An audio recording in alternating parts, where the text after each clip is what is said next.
Então, bom dia, boa tarde, boa noite. Estamos agora começando mais um nosso episódio do Pod Soulcast, né? Agora já com um pouquinho de uma caminhada já feita, estamos talvez um pouquinho mais tranquilos.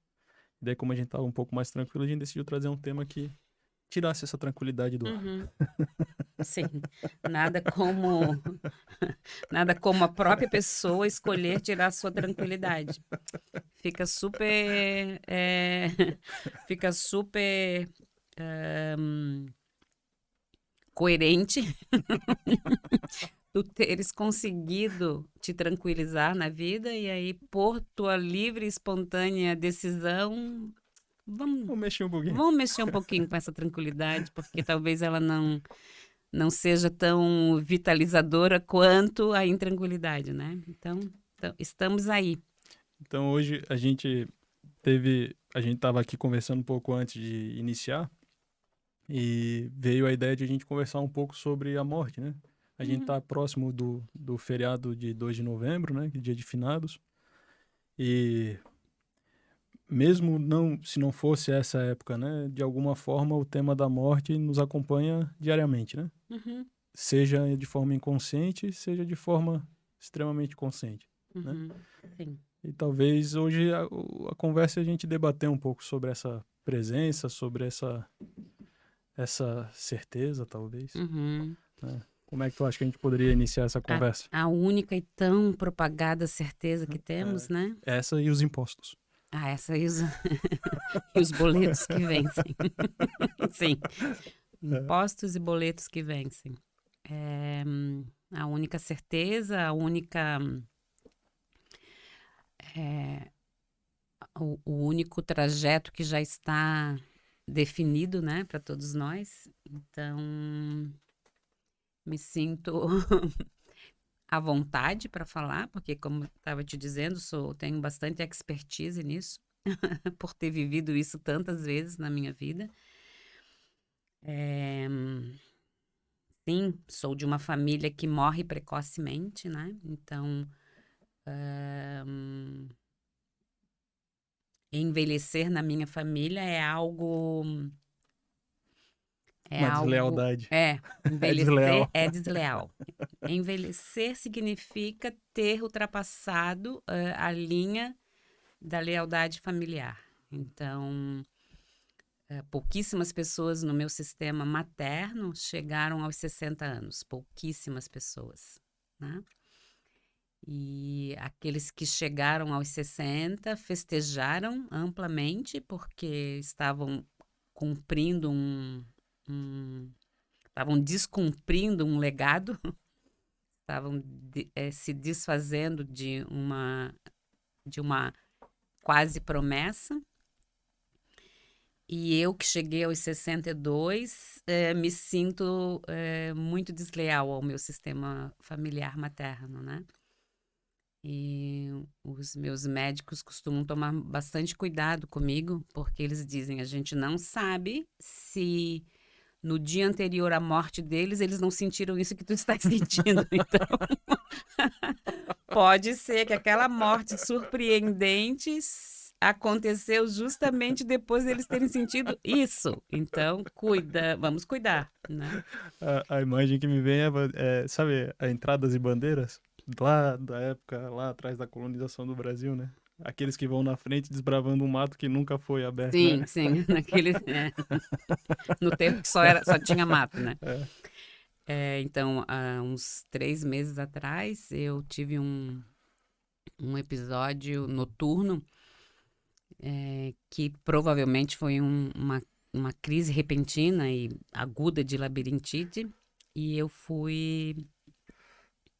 me recuperei, assim, razoavelmente bem, passei muito mal no momento do evento, e depois me recuperei um pouco durante o dia e fui para uma consulta. E aí cheguei lá, relatei, uma consulta que já estava agendada, uma consulta de acupuntura. E aí relatei o que tinha acontecido e o acupunturista não tocou em mim. E aí falou, não, com o teu histórico, pode ser que isso seja o sintoma da morte súbita que te acompanha. Aí eu falei, verdade? Isso pode ser. Ele falou, a gente não sabe se as pessoas da tua família que morreram repentinamente não tiveram esse sintoma no dia anterior.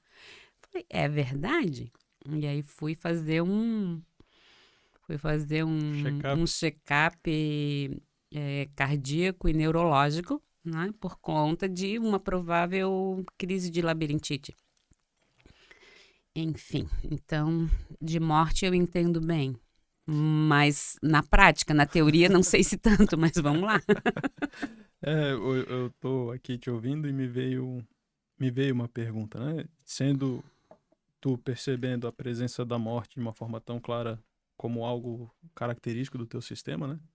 Como é essa convivência com a ideia da morte? Então, essa é uma sensação, uma ideia, uma percepção que me acompanha, né? Então, assim, muito precocemente eu fui levada para um cenário de velório e de cemitério. Me lembro de quantas vezes eu fui ao cemitério quando eu era bem pequena. E essa constatação de que as pessoas não envelhecem chegou muito cedo para mim, né? E aí, por isso, no primeiro momento em que eu adoeci, ainda muito jovem, ou seja, tive uma notícia de uma doença, eu fiquei muito disponível para não repetir esse caminho, né? E a notícia dessa doença foi o grande turning point para mim. Foi naquele momento que eu, como é que hoje em dia fala, Marcelo? Plot twist? Isso. Então, naquele momento em que eu soube que eu tinha desenvolvido, sem saber, algo que era considerado uma enfermidade, uma doença, eu fiz uma virada na minha vida. Né? Foi ali que começou, talvez, eu comecei a desenvolver ali naquele momento o que a gente chama agora de deslealdade sagrada, porque aos 36 anos eu soube que eu tinha uma enfermidade. E aí eu falei, então é isso. Chegou para mim também. E foi ali que eu fiz o meu primeiro movimento de uma busca pessoal, né? Foi o primeiro momento que eu falei, acho que tem alguma coisa a ser feita aqui. É interessante quando essa informação chega, né? Porque na minha experiência, eu acho que eu tive alguns momentos, até nesse último ano também, mas primeiro com a morte do meu pai e depois esse ano com algumas questões de saúde, que é tu verdadeiramente encostar nessa finitude, né? Porque não é tipo medo, é a experiência. Acaba, Sim. né? Acaba, não meio que sair da fantasia mesmo, né? E num primeiro momento assusta muito, mas é interessante como ela também começa a te dar uma visão nova sobre isso que a gente está fazendo aqui, né? Sobre a vivência e sobre a experiência, né? É muito poderoso também esses momentos, né? Quando a gente tá ali com uma mãozinha na morte e de repente isso te dá um contraste com a vida em si, né? E, não sei, tem essa capacidade de alterar o olhar, né? Para a realidade, né? Sim. Como é que foi isso para ti quando tu se viu nessa situação? Então, essa é a notícia a gente sempre sabe do final, né? A gente sabe que é isso, a morte vai chegar. Mas quando tu encostas na finitude e quando tu De tens, verdade? de verdade, tu tens uma notícia real de que há algo que pode te levar para isso, e se isso está acontecendo precocemente, por exemplo, ou tragicamente, por exemplo, o medo de não ter se completado fica muito visceral, né?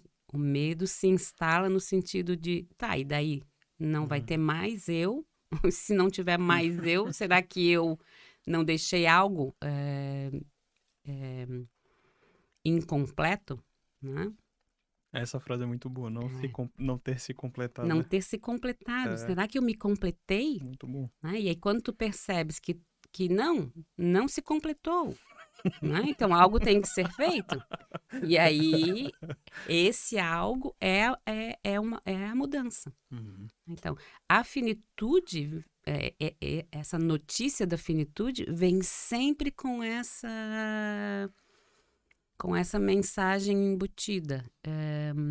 Dá para mudar? É possível fazer algo ainda para que tu te sintas completado, completo, né? Te sintas mais perto de ter te realizado? Então, lá naquele momento, eu fiz sim, eu tenho uma foto de quando eu tinha 36 anos e tenho uma foto de quando eu tinha 56 anos. E elas são boas fotos para serem comparadas, porque eu estava em ambas vestida e arrumada para um casamento. Então, eu estava na mesma situação. E a Eva da foto de 36 anos parece a avó da Eva de 56 anos. É inacreditável. Eu mostro essas duas fotos quando eu dou aula quando eu dou aula, quando eu mostro e digo, vocês reconhecem essas pessoas? E as pessoas sempre dizem, essa aqui és tu e essa daqui é tua avó? Né? Assim, como que uma jovem de 36 anos tinha aquela tensão no corpo, na expressão, na própria escolha da roupa que estava usando, tinha uma tensão. E aí é incrível, porque então são 20 anos depois do ponto do ponto em que eu decidi que algo precisava ser feito, né? E me remete muito essa tua fala com como a gente leva tempo para se apropriar do que se é, né? E às vezes quando vem um choque desse, né, que traz, porque para mim foi bem interessante uma coisa que aconteceu esse ano assim. Começou lá na morte do pai, mas esse ano meio que cimentou assim. Como às vezes a gente tem uma visão jovem da vida, né? E o jovem ele é muito invencível contra a vida, né? Parece que o planejamento é tudo ali só vai bater. Fase 1, fase 2, fase 3, fase 4. E quando a gente encosta num lugar desse que nos traz uma experiência mais real de morte, assim, verdadeiramente, né? Tu começa a perceber que é um quadro em branco e tu não sabe até onde vai esse quadro. Pode ir até amanhã, pode ir até daqui a 50 anos. Sim. Né? E essa incerteza, quando isso começou a bater pra mim, me veio, pô, é sobre essa incerteza que eu resisti a vida inteira. Estar nesta incerteza, né? Que essa ideia da morte vem e bagunça, assim. Não existe certeza de caminhar. Não existe garantias. Não. Né? E entrar nesse lugar é um... eu sempre penso assim, né? O quanto que o nosso papel de filho define a nossa experiência em vida. Porque a segurança é justamente o seio familiar. Tem um pai e uma mãe ali que vão resolver as coisas pra ti. A comida vai aparecer na mesa, a casa vai estar paga até o final do mês e tal. E à medida que tu vai crescendo ou tu vai andando em direção ao amadurecimento, é justamente começar a abrir mão dessas seguranças que a família te provia. E tu começar a ir para um lugar de individualidade, que não é seguro. No sentido de controle sobre o ambiente. Sim. Né? E me parece que essa virada desse papel de filho para um papel mais maduro como indivíduo, tá um pouco nessa conversa com a morte, assim, né? Quando tu Uhum. começa a perceber que ela faz parte, que ela vai chegar e que tu não tem nenhum controle sobre ela. Nenhum. Né? Não sei como é que isso chega, né? Se isso faz sentido para ti na tua experiência. A gente não tem controle nem sobre a morte, nem sobre a vida. Uhum. A gente não tem controle. Uhum. Nós somos seres iludidamente controladores. Né? Controlar é uma ilusão. No entanto, quando recebes a notícia da finitude e ela te chega de uma forma real, porque ela chega para alguém tão próximo a ti, ou chega como uma notícia para ti mesmo, ela sempre chega com esse convite a olharmos ao redor, percebermos como ela chega, percebermos como ela chegou para os mais próximos a nós, e decidirmos o que ainda pode ser feito para que a nossa realização ou a nossa tranquilidade se instale, ainda que essa notícia permaneça. Uhum. Né? Porque ela vai permanecer. Né? Mas assim, como que eu posso ficar tranquila diante da concretude dessa informação? Né? E isso é algo desafiador para nós. Porque então, quando a gente fica tão próximo dessa concretude, nos tranquilizarmos, indo na direção de quem realmente somos ou do que realmente faz sentido para nós, é o grande barato, vai ser a grande curtição, né? Me vê agora, né? Parece que isso que a gente é a grande deslealdade, porque por isso que assusta tanto, né? Claro, porque o que a gente é, na verdade, É um problema. o que a gente é, na verdade, é o novo ingrediente Sim. para ceia, Uhum. né? Esse é a grande inovação. Nós somos a inovação do nosso sistema. E aí, quando nós só repetimos aquilo que já vem sendo movimentado pelo sistema, a gente está perdendo a chance de trazer uma inovação. Essa é a zona de conforto? Essa é a zona de conforto. Porque a Eva a Eva daquela foto dos 36 anos era uma Eva cheia de certezas e cheia de informações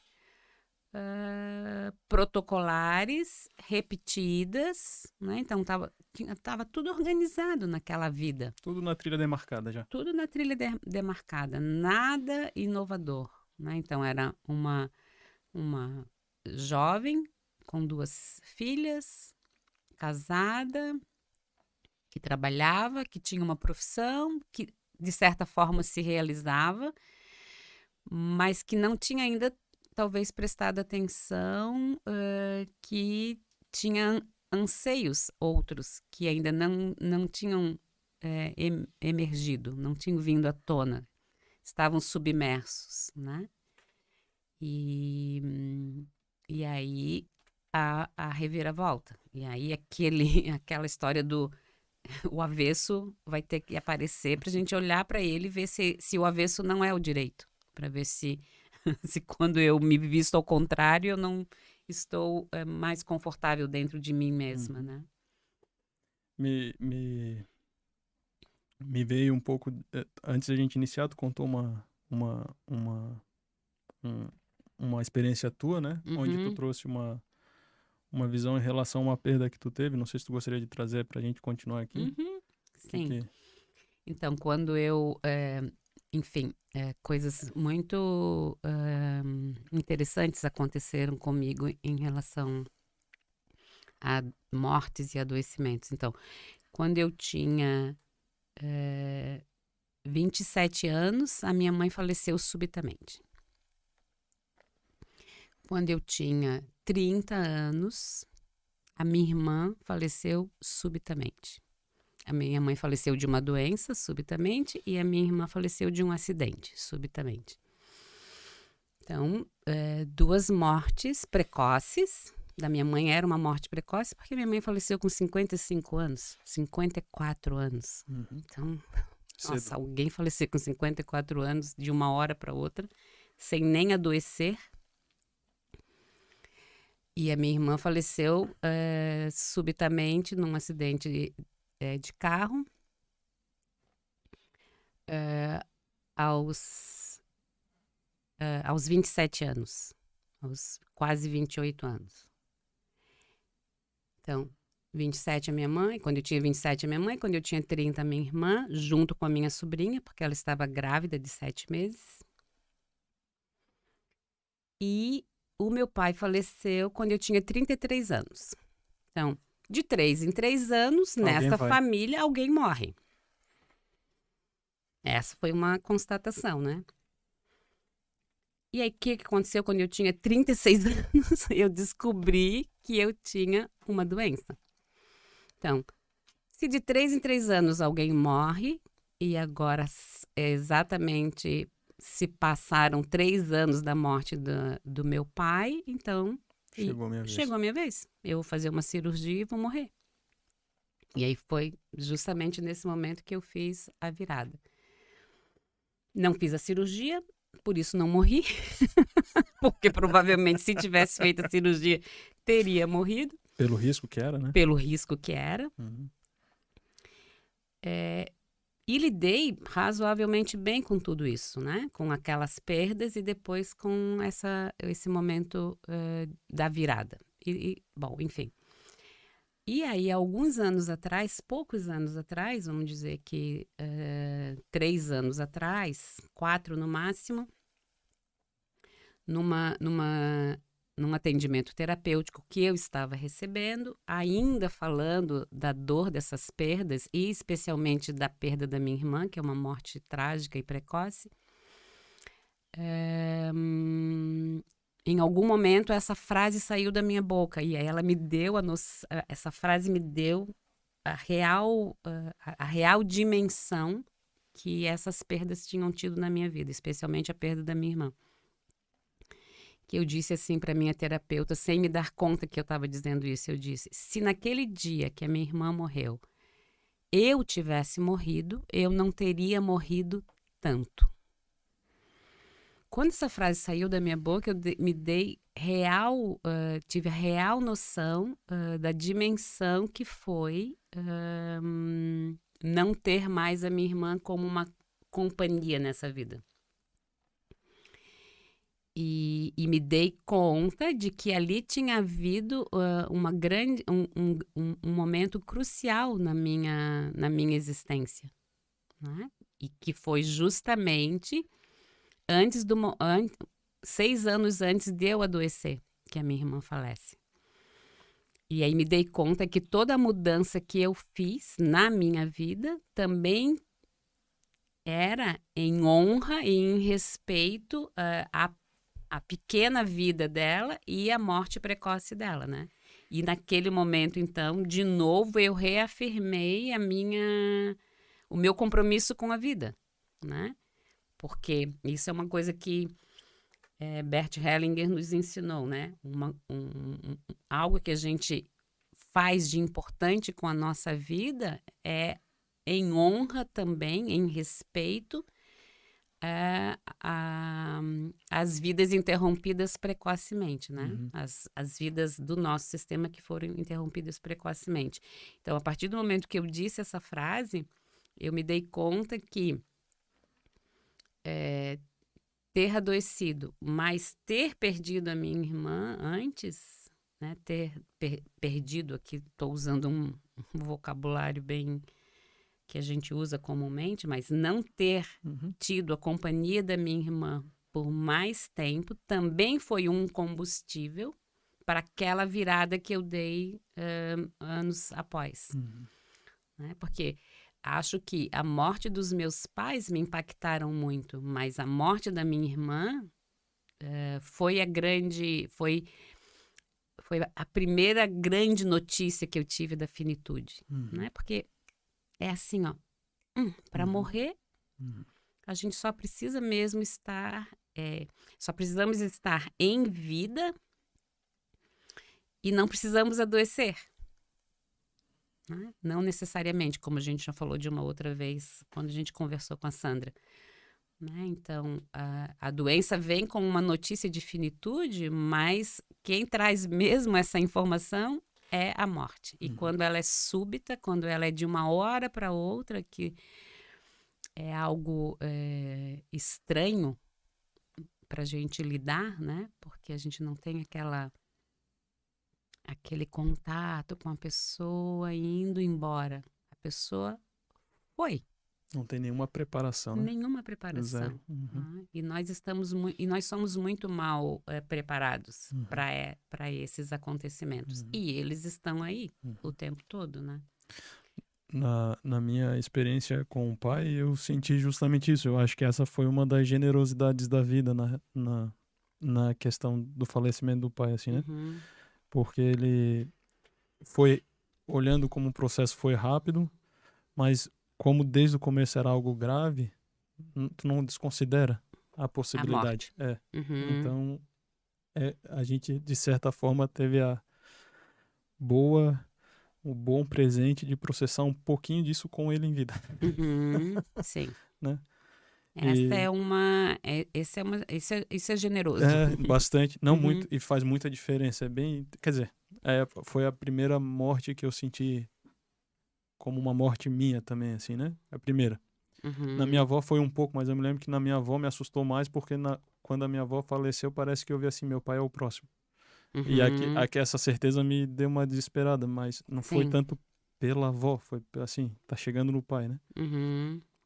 E embora eu amo minha avó, mas tinha já uma distância que facilitava um pouco a perda, né? E uma coisa que eu acho que é interessante, que vem um pouco também dessas palavras que tu traz, né? Porque no dia que meu pai morreu, o filho dele também morreu. Não estou falando do ponto de vista sistêmico, que é outra, né? Mas tem algo ali na experiência concreta que esse filhinho vai embora também, né? Sim. E isso me chama a atenção, né? A nossa dor, por exemplo, quando a gente experimenta a morte de outras pessoas, dependendo da relação, uma parte do nosso próprio significado, da nossa própria identidade também vai embora. E às vezes a gente tem um luto até por nós mesmos, né? Quando essas mortes já acontecem. E é tão... Eu acho interessante isso, né? Como a gente a nossa própria percepção, quando a gente passa por uma situação dessa, a gente é obrigado a olhar e aí, o que fica?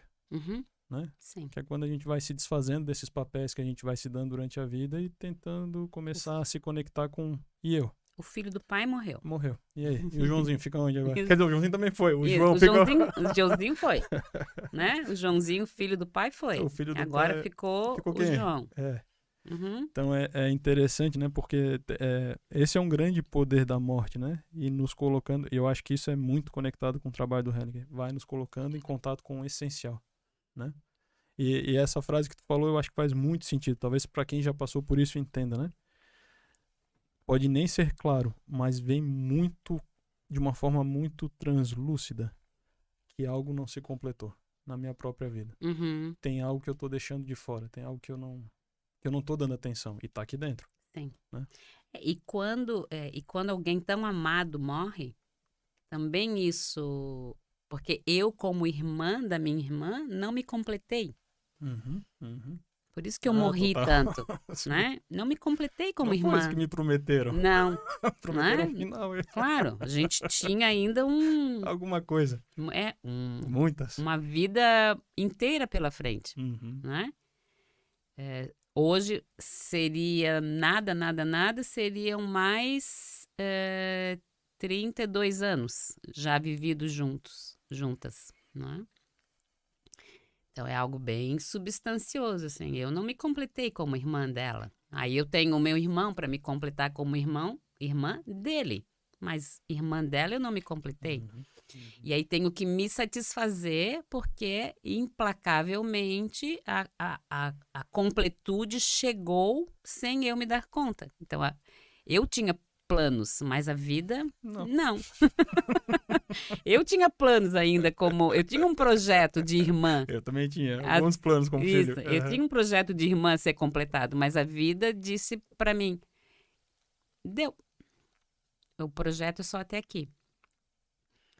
Né? E aí a gente fica com essa informação assim, tipo, então, Não é no meu tempo. Opa! Não é no meu tempo. Uhum. Não é no meu tempo. Né? Então, por isso que tem tem uma apologia a gente aproveitar a presença das pessoas enquanto as pessoas estão ali, né? Uhum. Mas a gente nem faz isso. Tem uma apologia, todo mundo fala, todo mundo aprende, ou todo mundo ouve como um ensinamento, mas não é isso que a gente faz. Né? A gente talvez ainda desperdice um pouco desperdice a nossa presença na vida das outras pessoas e a presença das outras pessoas nas nossas vidas, né? Então, e a nossa própria presença na nossa vida. Sim, né? sim. Essa eu acho que talvez seja o aprendizado essencial, assim, né? Porque nós temos um autoabandono. Uhum. Não sei se a gente aprende pelas várias relações que a gente tem na vida, mas tem uma hora que, ou talvez isso seja comum também, não sei se todos nós temos o desafio que a gente fica negando até a hora que aquilo ali se torna, cara, tu vai ter que lidar, porque né? Mas hoje, até antes de vir pra cá, eu tava atendendo uma cliente e ela falou isso, eu tô me dando conta que eu vivo separada de mim. Sim. Aos 40 e poucos anos. Vive. Né? E às vezes esse movimento da experiência de alguma forma da morte nos coloca de forma muito clara nessa percepção, né? Do quanto eu estou longe da minha própria vivência, né? Sim. Isso Quando tu estás longe da tua própria essência, da tua própria espontaneidade, do teu próprio ritmo, né? Porque às vezes fica muito difícil a gente saber o que é verdade na nossa essência e o que é aprendizado e treino inconsciente, né? Eu, por exemplo, tenho um grande dilema e eu não sei se eu sou mesmo preguiçosa de manhã, se isso é da minha essência, ou se eu tô treinada a não me levantar, não acordar tão cedo. E isso é algo que eu me pergunto todos os dias. Eu deveria me treinar diferente, porque a minha essência é acordar cedo, como dizem por aí, que é bom, né? Então, hoje tem todos esses programas do acordar às 5 horas da manhã. Gente, e aí eu não sei se isso é uma violência, se eu acordar às 5 para fazer meditação, para fazer uma prática, para fazer se é uma Obrigada, Marcelo. Se é uma violência ou se é um treino que eu deveria experimentar. Todo dia eu me pergunto, mas é tão agradável para mim acordar às 7h30, acordar às 8 horas, me sinto tão... Mas eu não sei ainda se é essência ou se é treino. Né? E se eu deveria ir contra isso e experimentar, já faço isso algumas vezes para ver, mas todo dia de manhã eu falo, não, eu acho que eu sou assim. Na experiência somática, né, no trabalho com trauma, a gente fala muito assim, a melhor alternativa é acompanhar. Nem ir Uhum. contra, né, mas acompanhar. Porque às Acompanhar. vezes é só uma resposta que está querendo se completar, e daí a gente abre um espaço para ela ser vivenciada e Uhum. depois aparece Sim. algo novo, né? Então, é isso que eu tenho feito nos últimos tempos, e já há bastante tempo. Eu tenho acompanhado esse meu despertar e percebido, né? Como, como que como que isso que eu sou, como que essa que eu sou, lida com esse começo do dia. Então, tenho prestado bastante atenção para ver se eu preciso alterar isso ou se eu estou respeitando o meu ritmo interno, ou não, Uhum, ou se eu só estou treinada para esse despertar mais demorado, né? uhum, Bom, observar, prestar atenção, né? E dormir é muito parecido com morrer, né? Então isso também é algo que eu fico pensando, eu tenho tantos amores do outro lado que dormir talvez seja uma forma de eu me aproximar deles. uhum, Faz sentido também, uhum, né? uhum. Então, isso é um ponto de observação que eu venho testando, percebendo, investigando, né? Porque dormir é muito parecido com morrer. Me vem um pouco nessa tua fala, sem entrar em nenhum tipo de conhecimento religioso, né? Uhum. A gente vai entrar talvez num campo um pouco filosófico, mas de alguma forma, né, a vida dos vivos e a vida dos mortos está entrelaçada Sim. continuamente, né? Uhum. E a gente às vezes está Sim. lá e cá. A gente consegue perceber os efeitos disso, por exemplo, no trabalho sistêmico, é muito comum perceber as presenças dos mortos no sistema, né? Sim. E como muitas vezes isso nos conecta a um movimento de perda, movimento de menos Sim. vitalidade, né? Tudo Sim. numa tentativa de nos Uhum. aproximar deles, de Uhum. alguma forma, Sim. numa saudade, né? É, e aqui eu gosto. Talvez uma saudade barra lealdade, Sim. né? Uhum, uhum, Saudade barra lealdade. sim. É porque é como aquilo que tu falou, né? Às vezes, quando isso não tá bem claro, é, olhar para os mortos pode parecer uma desonra em estar vivo, né? Uhum. Pô, vocês morreram, eu tô vivo, não tá certo Não isso, eu tá deveria morrer certo. junto, Uhum. né? Sim. Quando a gente não tá tão centrado, às Uhum. vezes esse é o movimento. Sim, essa é uma das frases que Bert Hellinger fala que ecoa Uhum, em nós, sem nós uhum, nos darmos conta, né? Que é eu sigo com vocês. uhum, Né? isso. E é um movimento comum, né, nos Uhum. sistemas familiares. Sim, Então, quer dizer, de certa forma, esse mundo dos mortos está presente em algum lugar do nosso sim. inconsciente, né? E a gente não Como está falando de sim. espiritismo, nem nada Não, disso. não, não, não. Nem vidas passadas, nem nada Não. disso. O mundo dos mortos. Mas a morte em si, Essa como uma dimensão onde presença. eles estão, né? Isso. É. É, Estão ou não é, estão, mas essa dimensão existe aqui dentro em algum lugar, em nós de né? alguma forma, sim. É, é, e como essa dimensão, esse conceito que entra na gente tem a capacidade de nos modular também, Sim. né? Na nossa caminhada, né? Tu falou quando tu contava da história da tua irmã, que de alguma forma para ti é uma. Se eu tiver errado, me corrija. Uhum. Mas é uma cura quando tu percebe que o que tu se movimenta pode ser em honra ao movimento dela. Sim, E não claro, como uma exclusão do movimento claro. dela, né? Em honra. Essa honra é meio torta, né? Porque quando eu tinha quando eu tinha 53, 54 anos, que então eu estava me aproximando da idade com que minha mãe havia morrido, eu passei um momento bem turbulento internamente. Assim, passei um momento bem tenso internamente. porque sem me dar conta, eu estava me aproximando da idade em que ela tinha tido a sua existência interrompida, a idade que ela tinha morrido, e dentro de mim havia uma honra torta querendo segui-la na morte. Óbvio, isso acontece muito.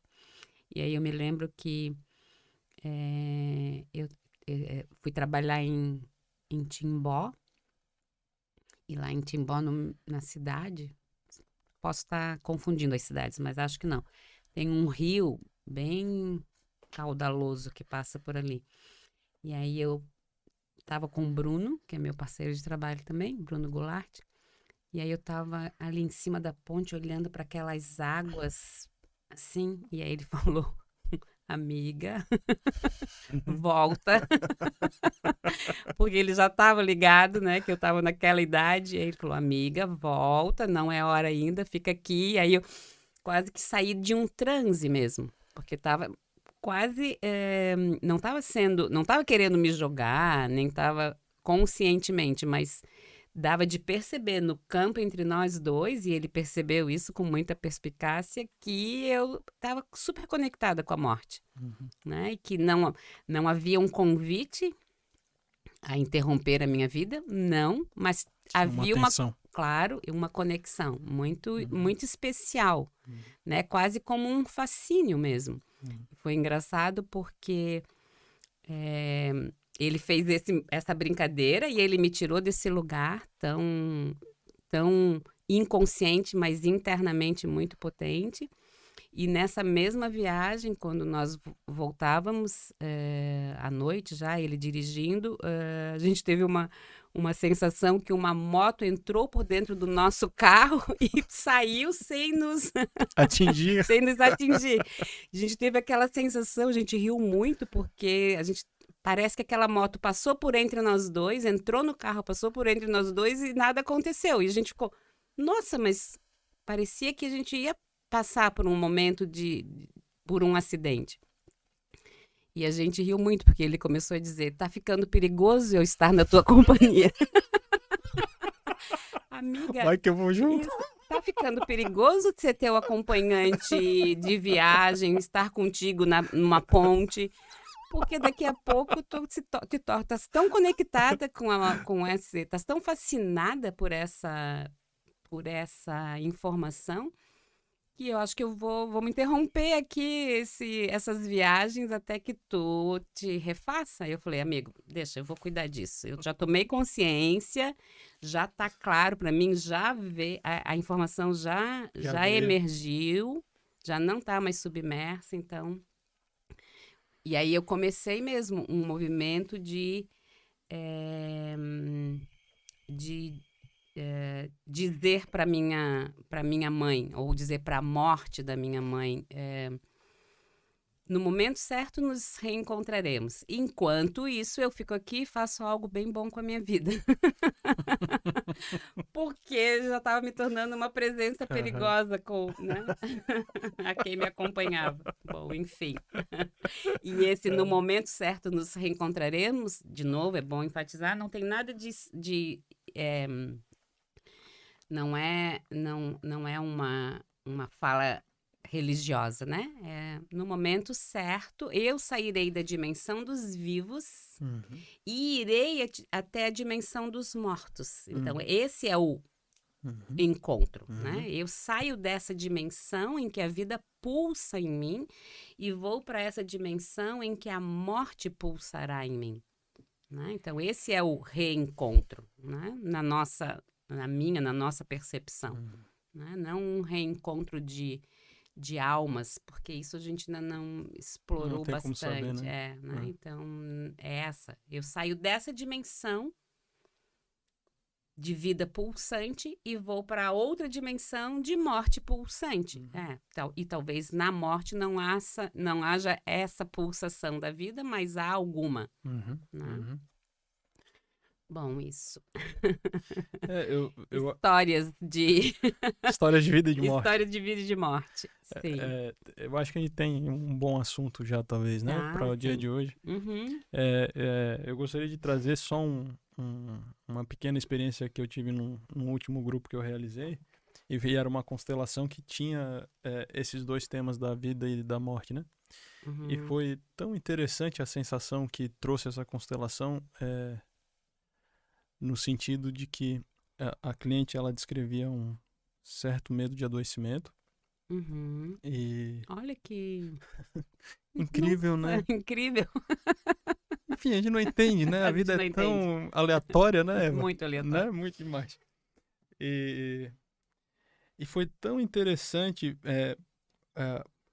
O início da constelação foi essa consciência da doença completamente na cliente. E talvez por isso esse medo, porque parecia que algo deveria ser controlado para não adoecer. Tá. Eu devo controlar para não adoecer. E quando foi entrando ali a vida e a morte como representantes, de repente foi se percebendo que todo mundo ali tem um papel. A vida, a morte e o indivíduo. Né? Mas não existe caminhar sozinho. Está sempre na companhia desses dois. Sim. Né? E daí teve um determinado momento do trabalho que a vida falou, eu também cuido. A vida falou. A vida falou, eu também cuido, não é só você quem cuida. Talvez para quem não esteja no campo, isso pode chegar com uma coisa meio estranha, diferente. Mas é tão interessante experienciar esse eu também estou de olho no que está acontecendo, né? E no final vinha... Sim, não é só a vida que está à espreita, não é só a morte que está à espreita, Tá né? todo mundo... A vida também está olhando, né? Foi muito interessante, assim, a percepção que veio na hora. E disso mesmo, né? Isso é uma tríade. Nós, a vida e a morte. Né? Não existem intrusos. Estamos caminhando juntos, né? Sim, estamos. Estamos em trio, né?